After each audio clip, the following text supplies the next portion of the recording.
زورگیری دیگه از سن و سالتو گذشته پیرمرد. از سن و سال خودت هم گذشته دیگه. وقتشه مالی که بالا کشیدی پس بدی. تو کی؟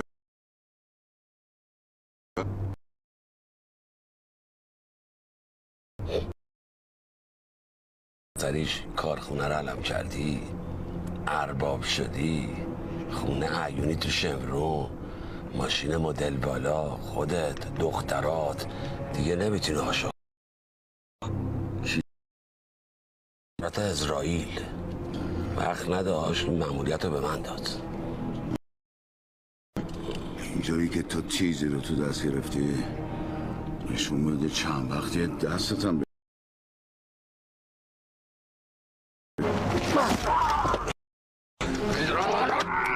چرا مثل آدمیزاد نمیگی که مرگته و چی میخوای؟ هر کی مثل آدمیزاد با تو حرف زد عاقبت خوشی نداشته. من تو زندگیم به احدی باش ندادم. با تو و همسال تو هم میدونم چجوری حرف یا حق منو میدی یا دمار از روزگار در میارم. سایه به سایه دنبالتم.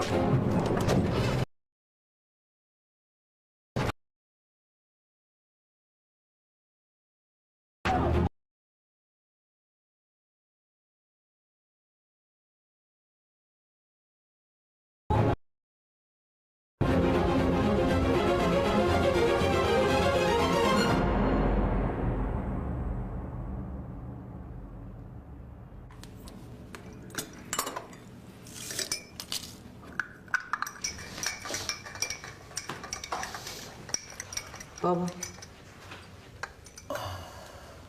آب عرق بیدمش مسکن.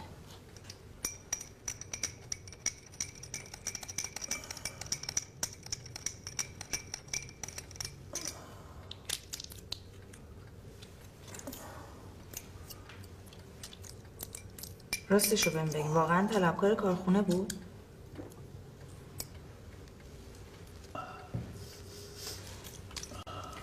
من واقعا نگرانتونم. از وقتی اومدین 2 بار خوندم.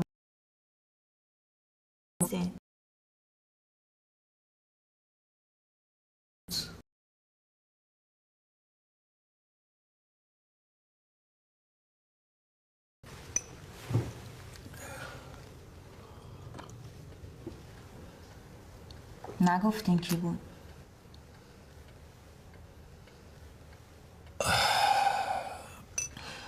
یه زورگیری چیزی بوده دیگه، چه میدونم. آخه یه نفری، اونم وسط جاده. بابا بی پولی بهش فشار آورده بود. چی بگه؟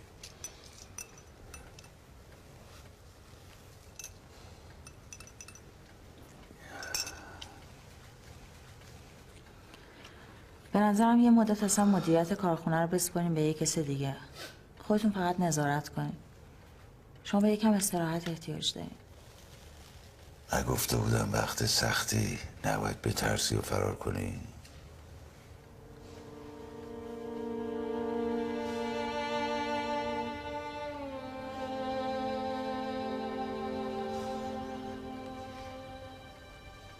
نکنه دارم تهدید کردم. کیا؟ گفتم کیا؟ هیچی یه چیزی گفتم. راستی برای روابط عمومی کسی رو پیدا کردی؟ تو این اوضاع روابط عمومی به چه دردمون میخوره؟ اتفاقا الان لازمه. باید به همه نشون بدیم که کارخونه از همیشه سر پاتره.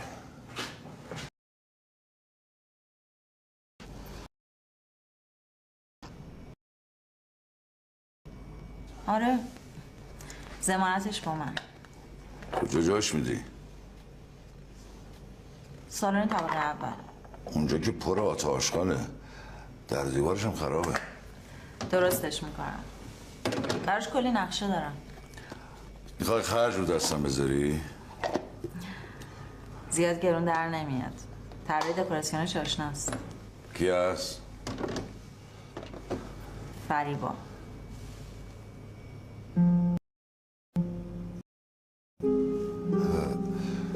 این کوفته رو گرم کن بخوریم.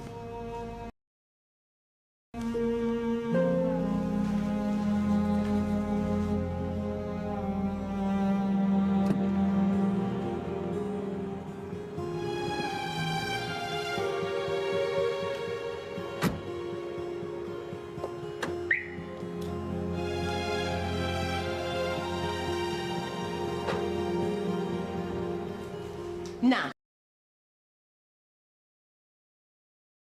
ما انجام تحویل لطفا صداتون رو بیارین پایین لطفا. من این چک رو همین الان برای شما پس میفرستم. شما موظفین رقمی رو که من میگم توی چک بنویسین. خدا نگهدار.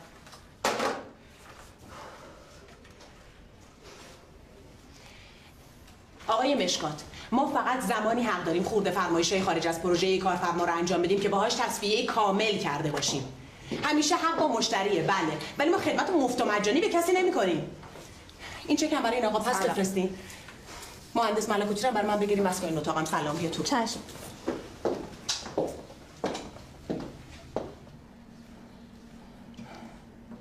پاشو همین الان از جلوی چشم دور شو. فریبا اومدی اینجا وقت منو میگیری واسه گفتن این اراجیف؟ دارم بهت سفارش کار میدم. من سرم شلوغ، وقت ندارم. تازه این همه شرکت طراحی دکوراسیون پشت برو یه جای دیگه. تو از همه‌شون بهتر. هستم ولی برای تو جلال کار نمیکنه. جلال؟ جلال چیه؟ بابا پاشو تا اون روی منو بالا نیاوردی. پاشو.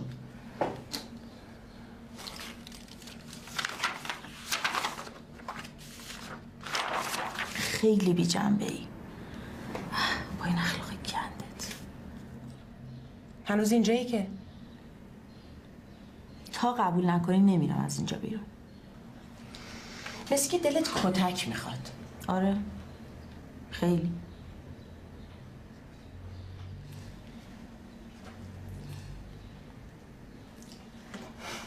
قربونت برم.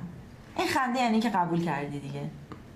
ببین یه طراحی خیلی خوب برای بخش مالی و روابط عمومی کارخونه میخوام. نگران بابام نباش. بیچاره انقدر سرش شلوغی که اصلا نمیدونه من دارم چیکار میکنم. حالا کی گفته من قبول کردم؟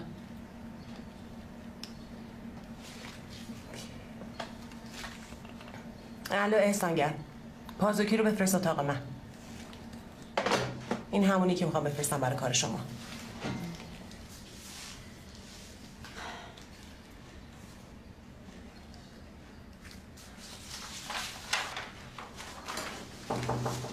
بفرمایید. سلام. سلام. شنیدم باز امروز دیر اومدین. لابد دیشب فوتبال بوده خواب موندین. من اصلا فوتبال نگاه نمی‌کنم خانم مهندس. ببینید مهندس پازوکی، من شرایط شما رو بعد از فوت مادرتون کاملا درک میکنم. ولی منم نمیتونم مشتریامو یه لنگه پا نگه دارم بهشون بگم مهندس ما وقتی برسه سر دیوار تازه یادش میفته به سر کار. آخه کدوم مشتری؟ من که جز خانم ساعدچی مشتری دیگه ای ندارم. دیگه عذر بدتر از گناه نه. من این مدت ملاحظت رو کردم بهت پروژه ندادم، اونم بعد 2 هفته مرخصی. کو مشتری؟ بفرما اینم مشتری. خانم تابش هستن. با شما نسبتی داره؟ بله. برای طراحی بخش روابط عمومی کارخونه‌شون اومدن. بله. باید یه لطفی بکنی همین امروز پروژه ساعتچی رو جمع و جور کنی تحویل بدی. از فردا باید بری کارخونه. البته صبح نه لنگ ظهر. بله حتما.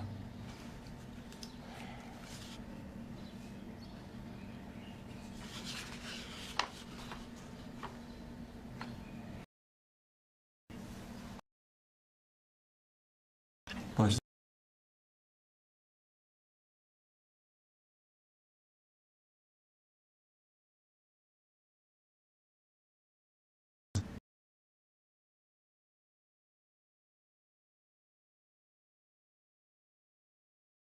بار جور گرفتاری سرم ریخته. تو رو خدا بیا برو رد کارت.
از مریم خبر داری؟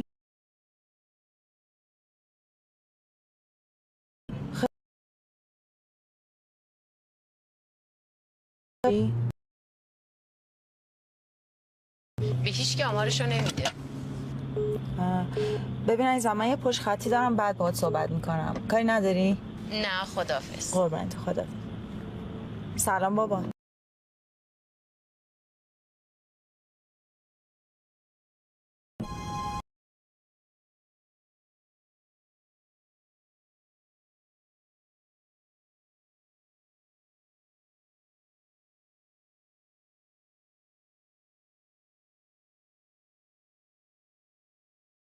نه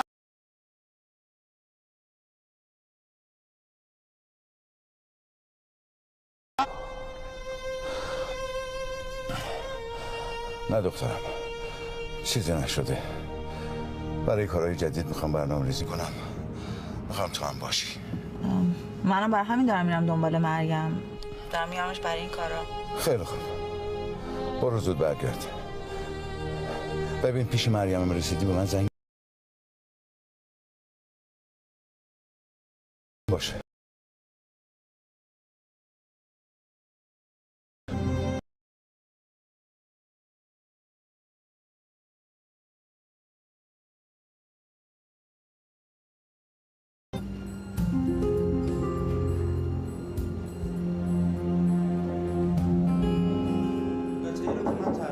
استانداردسازیش کردم میل بادامکه. همونطور که حتما همتون میدونین بزرگترین مشکل در طراحی این قطعه ار منفی یا در واقع همون انحنای روی قوس بدن میل بادامکه که در حد میکرونه و با چشم غیر مسلح قابل دیدن نیست.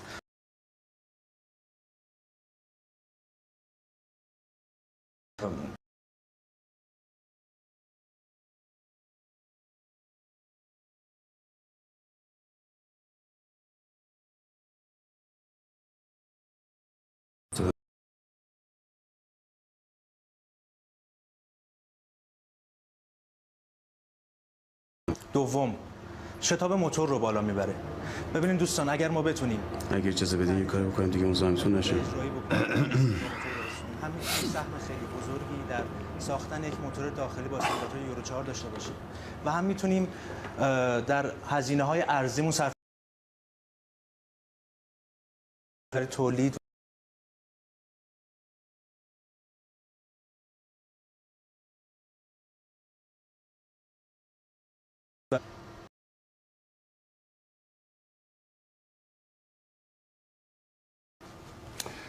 آقای فرهمند، بقیه جلسه رو شما اداره کنین، من کار دارم. چشم آقا.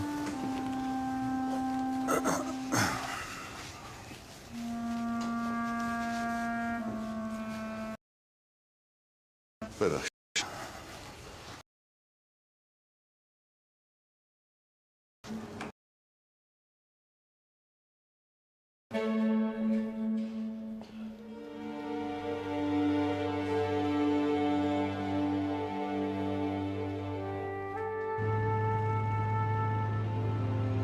بله. الو شبنم، سلام بابا، خوبی؟ کجایی؟ با مریمی؟ نه، دارم میرسم دم آتلیه‌شون. پس چرا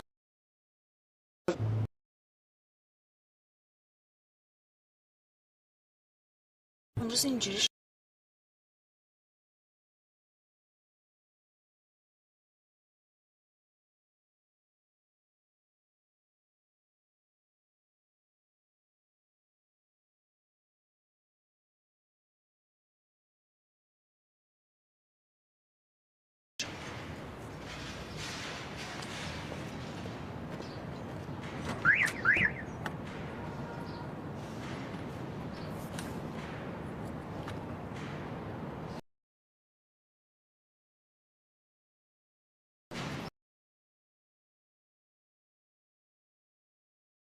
بابا کجا؟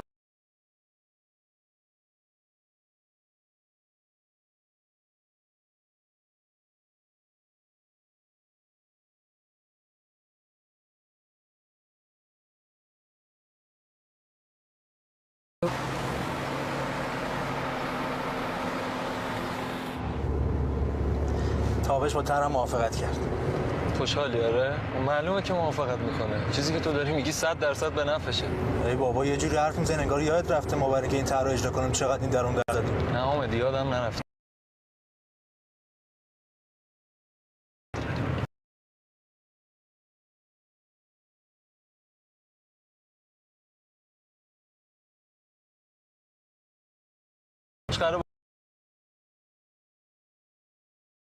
سراغ داری که هر چقدر تابش بده اون بالاترشون میده.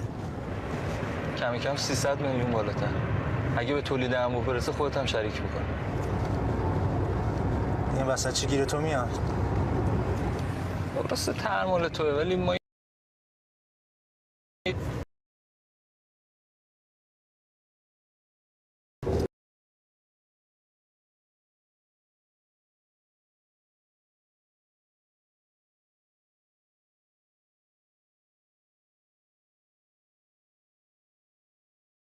در بیاد لطف خدا بود. ببین بزاد جون قضیه فقط پول نیست. این آدم به من اعتماد کرده، منم این اعتماد به پول دلاله مفر نمیفروشم. شما لطفا اینقدر دور و بر این دلالا نگرد، اخلاقشون مصریه ها. برو فردا تو کارخونه میبینمت.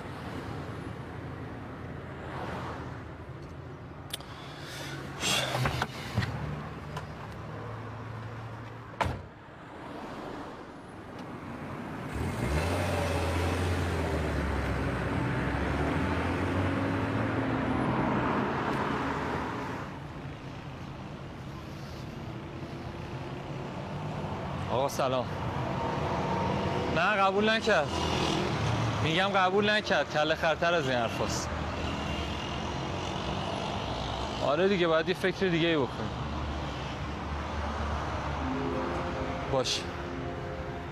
باشه من منتظرم. خداحافظ.